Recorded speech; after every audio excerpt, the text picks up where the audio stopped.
Hello दोस्तों, जरा कल्पना कीजिए, रात और सुबह के बीच का वो सन्नाटा। समय 3:30, चारों तरफ घना कोहरा, इतनी खामोशी कि अपनी सांसों की आवाज तक सुनाई दे। और तभी अचानक गोलियों की तड़तड़ाहट उस सन्नाटे को चीर देती है।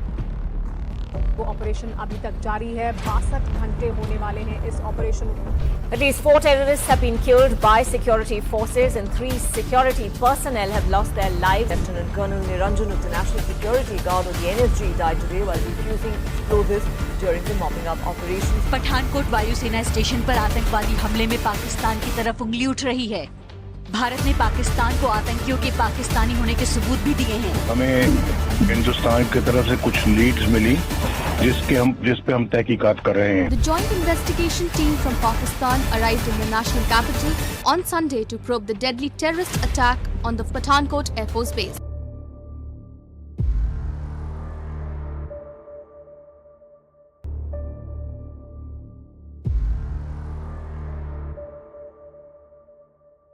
ये कोई फिल्म नहीं थी, ये कोई ड्रामा नहीं था।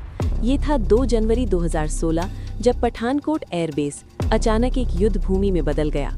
लेकिन सवाल ये है, आतंकवादी सीमा पार करके अंदर तक कैसे पहुंच गए? क्या पहले से कोई चेतावनी मिली थी? और उन 80 घंटों में आखिर ऐसा क्या हुआ जिसने 7 वीर जवानों को हमसे हमेशा के लिए छीन लिया? आज की इस वीडियो में हम जानेंगे उस पूरी रात की सच्ची कहानी, बिना किसी फिल्मी रंग के, सिर्फ तथ्यों के साथ। 2 जनवरी 2016 सुबह के 3:30 बजे। पंजाब की ठंडी हवा, घना कोहरा। पठानकोट एयरबेस आज भी शांत दिख रहा था, लेकिन इस शांति के पीछे पहले से छुपा हुआ खतरा था, क्योंकि भारत पहले ही अलर्ट पर आ चुका था। 31 दिसंबर 2015 की रात जैश-ए-मोहम्मद से जुड़े आतंकवादी घने कोहरे का फायदा उठाकर भारत में घुस आए। उनका टारगेट था पठानकोट एयरबेस, एक ऐसा एयरबेस जहां मौजूद थे भारत के महत्वपूर्ण फाइटर एयरक्राफ्ट।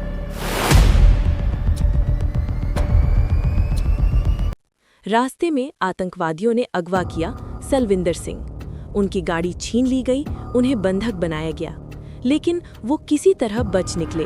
और यही था पूरी कहानी का टर्निंग पॉइंट। उन्होंने तुरंत जानकारी दी। शुरुआत में कुछ स्थानीय स्तर पर संशय जरूर था, लेकिन ऊपरी स्तर पर इस खतरे को गंभीरता से लिया गया। अजीत डोभाल और सुरक्षा एजेंसियों ने तुरंत एक्शन लिया। राष्ट्रीय सुरक्षा गार्ड (NSG) को दिल्ली से तुरंत पठानकोट भेजा गया। एयरबेस को पहले ही हाई अलर्ट पर डाल दिया गया, और यही वजह थी कि एक बहुत बड़ा नुकसान टल गया। अब ये सिर्फ इंतजार था, कब हमला होगा। सुरक्षा बढ़ा दी गई, पोजीशन ले ली गई। भारतीय वायुसेना, डिफेंस सिक्योरिटी कोर सब तैयार थे, लेकिन दुश्मन भी पूरी तैयारी में था।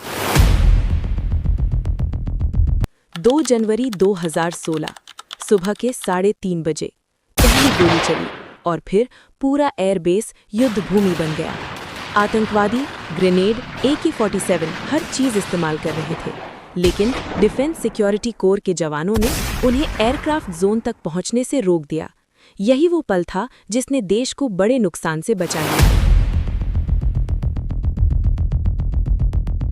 ऑपरेशन के दौरान लेफ्टिनेंट कर्नल निरंजन कुमार एक आतंकवादी के शव को चेक कर रहे थे। ये एक स्टैंडर्ड प्रोसीजर होता है ताकि ये सुनिश्चित किया जा सके कि कोई खतरा बाकी न हो। लेकिन उस शव में एक IED छिपा हुआ था।